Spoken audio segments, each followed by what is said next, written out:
but I want to conquer the world. Like I want to do whatever I want to do, or I'm dreaming of. Like I used to work in politics. I used to work in television since I was 14 years old. So there is many things that I actually want to do besides music.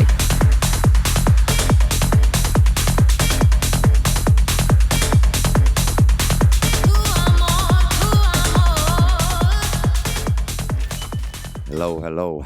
We are here, sponsored by Pärnu Club Radio, and talking with a fabulous female DJ who just finished her first Estonian tour, doing Tallinn and Tartu within 1 weekend.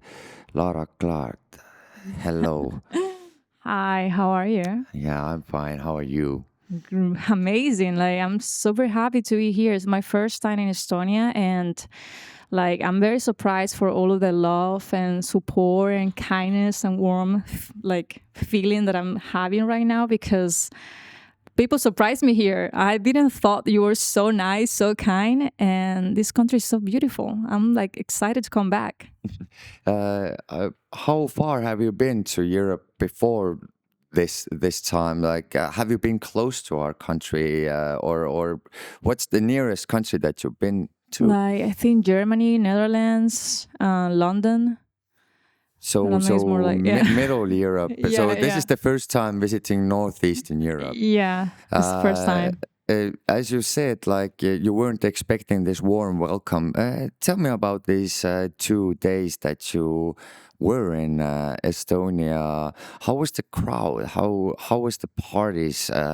What was the difference between Tallinn and Tartu?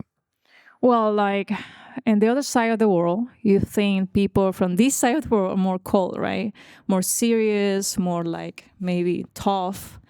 But I have a different like perception now about people here, like, and I felt like we are not too apart. We are very similar in like values and the way that we treat people, and the way that we are as an artist too, because I meet amazing DJs in Tallinn and Tartu, and all of them very welcoming. Like they were like, sweet and hugging me.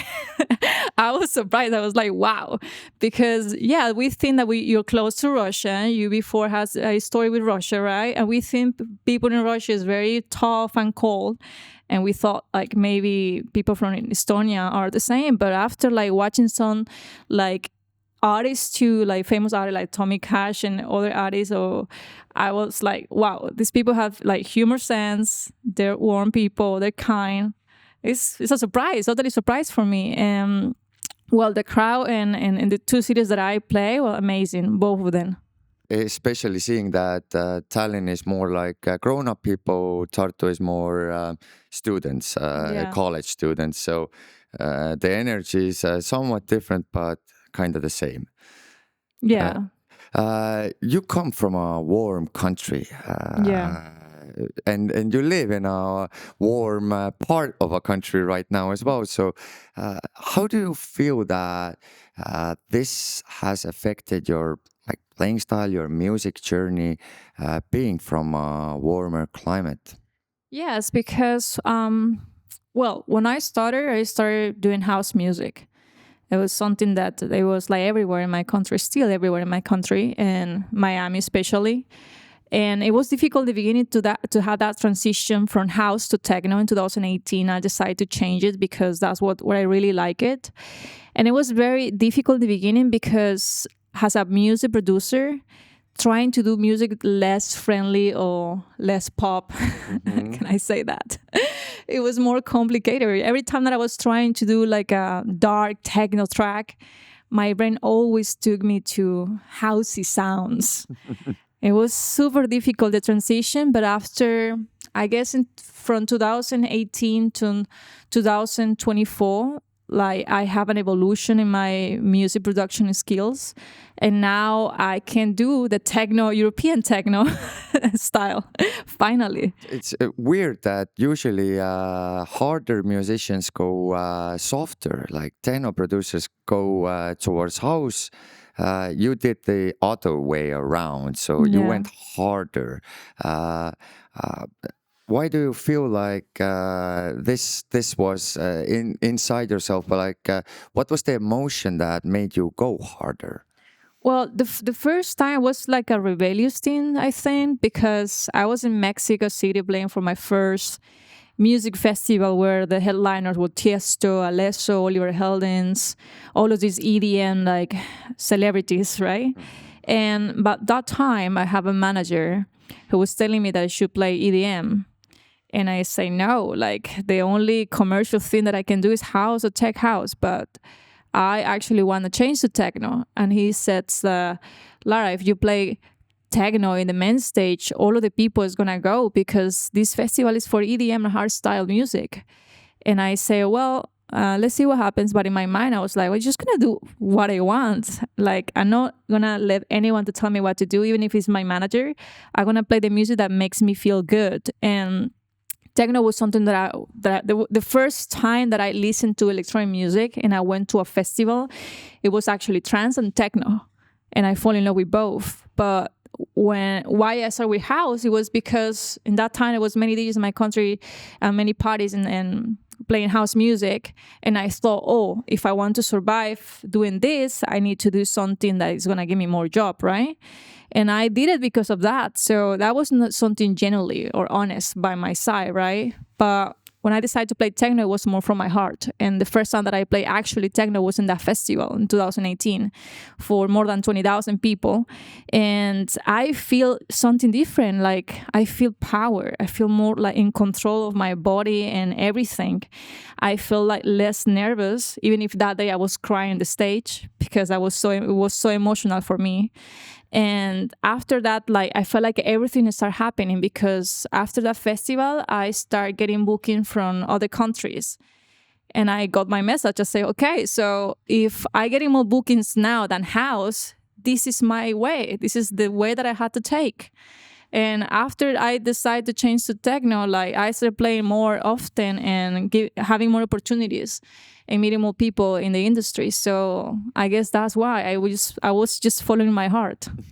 You said like some of these decisions were made in order to maybe break out more, or there's a lot of discussion nowadays. Is music enough to actually make an artist? How much do you actually spend on the other stuff like promotion, self-promotion, or how do you self-promote, or how does your management promote, and how big of a part does it play in being an artist? Yeah, right now, absolutely, music is not enough.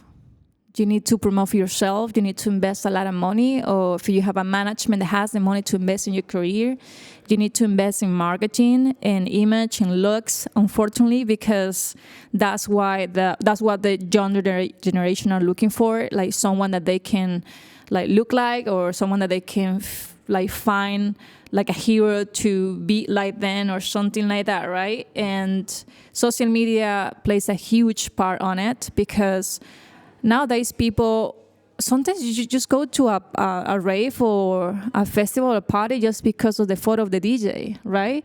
And then you go to their social media and you see their looks, how they dress, and what festivals they play, or what they say, if they say something, because sometimes they don't talk or anything. But they look this superficial side of how the artists look, and they don't even check the music. So we had to invest a lot in our image and how we look too. And then, but I think that in the same time, like, had to make sense. Like, your music has to make sense with your looks. Sometimes it doesn't make sense. Sometimes I'm being seen, like, for example, girls especially, like, they play really hardcore music and they dress in, like, I don't know how to say that thing here, but they don't... Girly dresses. Too much, yes. Yeah. So I feel like they play reggaeton or something, because that's how reggaeton industry make woman looks, right? Very sexual, very sexy. And I feel like this genre, this hardcore or techno, this very underground, is more about the music, not about how sexy you look or how much skin you show. So for me, that doesn't make sense, for example. There's a question following that, like as a female DJ, it's somewhat easier to get by with looks. The scene loves looking at beautiful things, so to speak. But do you think that it's like an advantage, or is it maybe even a disadvantage because every girl is trying to be pretty nowadays, so you get lost in this picturesque world, so to speak? I mean, yes and no. Because if you check what are the most well-paid female DJs in techno industry, for example, are Charlotte DeWitt, Emily Lenz, they don't show skin. They're not like showing their. Nina Kravitz. Not even her. Like, she's very classic. Yes, she's sexy, absolutely sexy. Exactly. One of the most beautiful women that I haven't seen in my life. But she's not like that kind of vulgar sexy. That's what I mean. Mm-hmm. Exactly. And yes and no, because if you look too much, you get like this. How can I say this? They underestimate you lose, you. Yeah. They think you have no talent. Mm-hmm. But if you don't look too pretty, they think that you're not gonna sell tickets. So it's a yes and no. It depends. I mean, I know you can look pretty without showing too much skin. So it's a thin line to walk. Yeah. Let's talk about a little bit about production as well. I know some audio nerds are gonna have the first question. What do you use to make music? Ableton. I used to use Logic Pro before, but I felt like Ableton is more for techno music. Logic is more for house or pop music. And your production style is you have a MIDI keyboard, or MIDI keyboard, and I sometimes I use real musicians. I call real musicians because they play instruments, like violinists or guitar people or singers that they help me compose music to. How long does it usually take for you to create the track? Because everybody's process is different. Some people make a track, put it aside for like a couple of years, then come back to it. Some people do it like the whole song within 12 hours.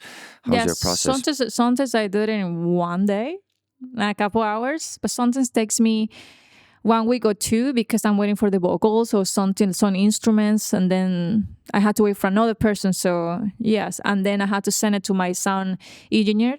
He's gonna do the mix and mastering, and sometimes he takes between 3 days to 6 days. Yeah, it depends. And I think one of the most important things that I just find out that I can't make music if I'm sad. And for many people, it's the opposite. When they're sad, they have more inspiration. They can do amazing music. But for me, I had to be happy to do that, because if I'm sad, my brain doesn't work. Okay, that's a weird thing. Yeah, I'm more of a sad side as well. So you make techno music from a happy emotion. That's an interesting part. That makes me feel happy. Techno makes me feel happy. Techno makes me feel like with a lot of energy in my body. Like I can't do music with sad emotions. I tried before, but I was just like thinking that I was not enough. So I never finished any track when I was sad, because I was thinking like my music was shit, right?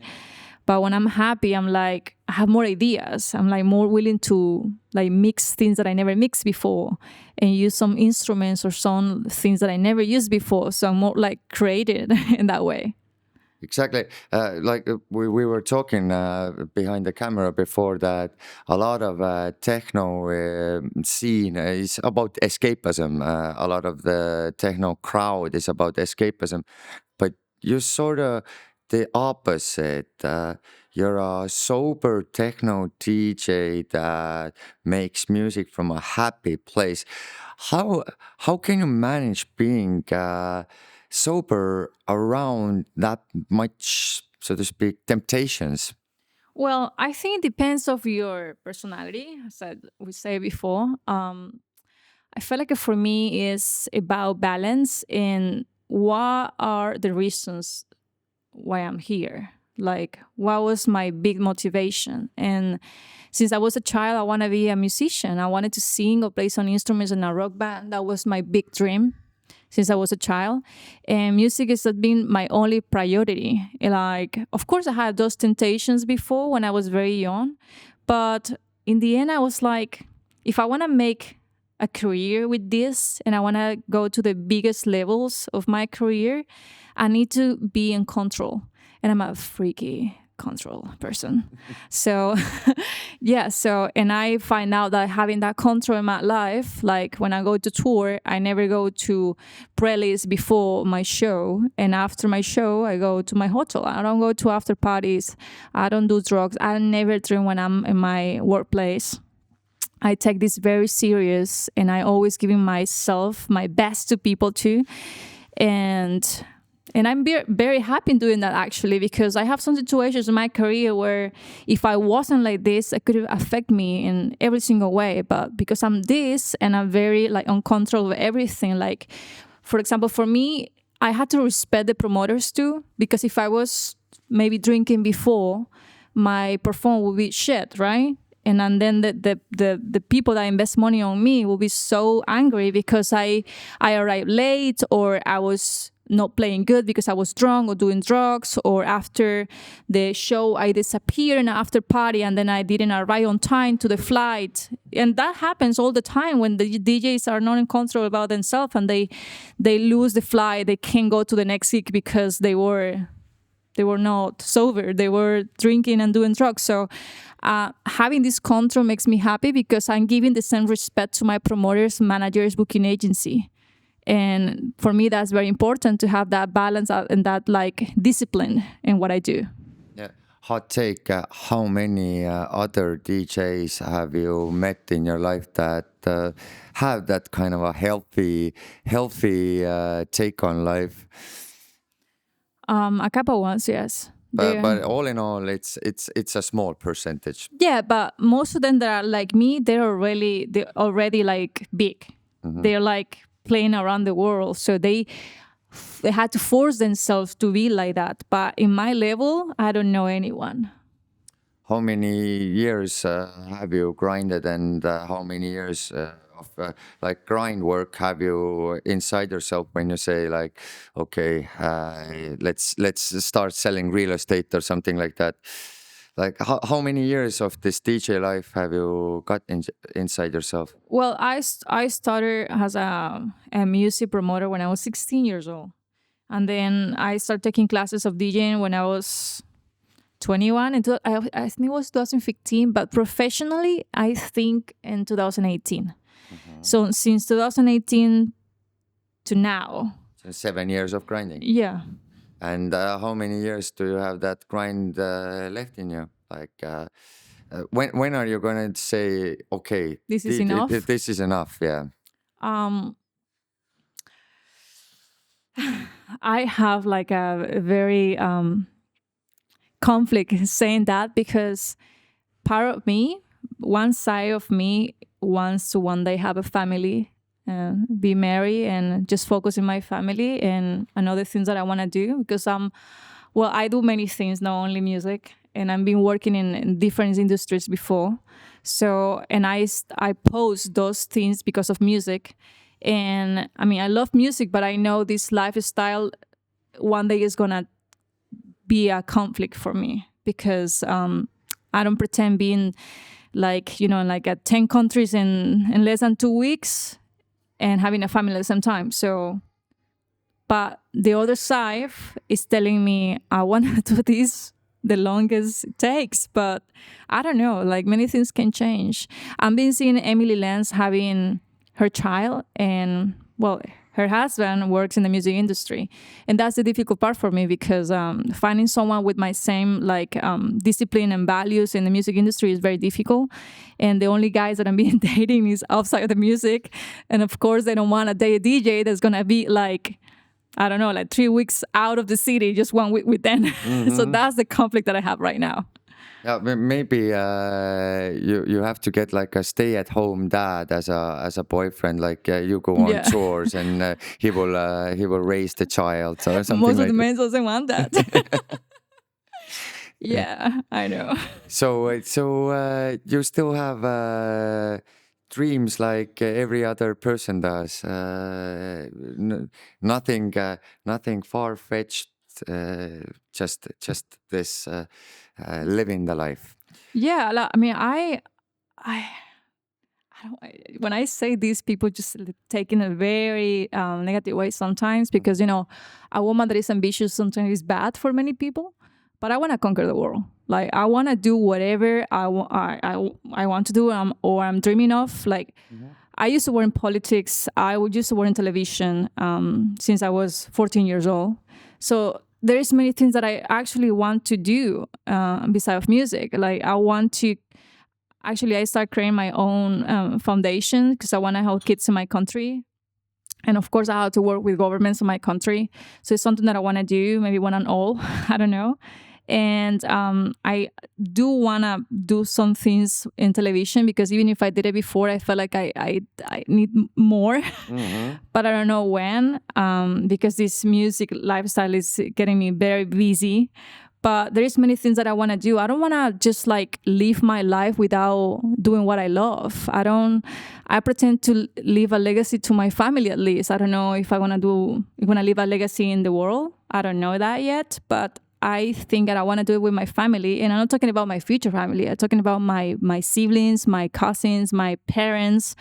I want to make them feel like my life was worth it and I did something amazing for others too. How big is your family? 9 nephews and nieces.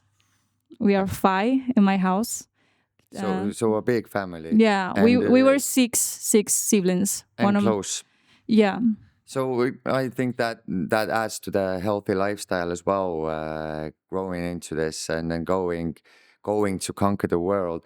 I just want to ask you one more thing. What's in the future for you? Like new tracks coming in, new mixes coming in, new lives coming? Where? When? What? Well, for now, I have my tour until May and actually until August. I'm just like getting lost with everything that I had to do. In November, I have a big EP release in Artcore, the music label from Nira Paganotto. And I'm so excited because that's going to be my biggest release in a big label right now. And I don't know what happened after that, but I hope that can change the future of my career too for better. And I hope it will. I want to thank you so much for taking some time and coming here to talk with me in Restaurant RÖÖM sponsored by Pärnu Club Radio. I wish you all the best and I have nothing more to say than thank you. No, thank you so much for inviting me. Thank you so much for the deep conversation that we had before. And thank you so much to Joel for brought me here. Thank you. You're amazing. And I'm so happy to come back here and like meet more people and help to this community of techno people if I can. Yeah, and we are always waiting for you to come back. Thank you. Thank you.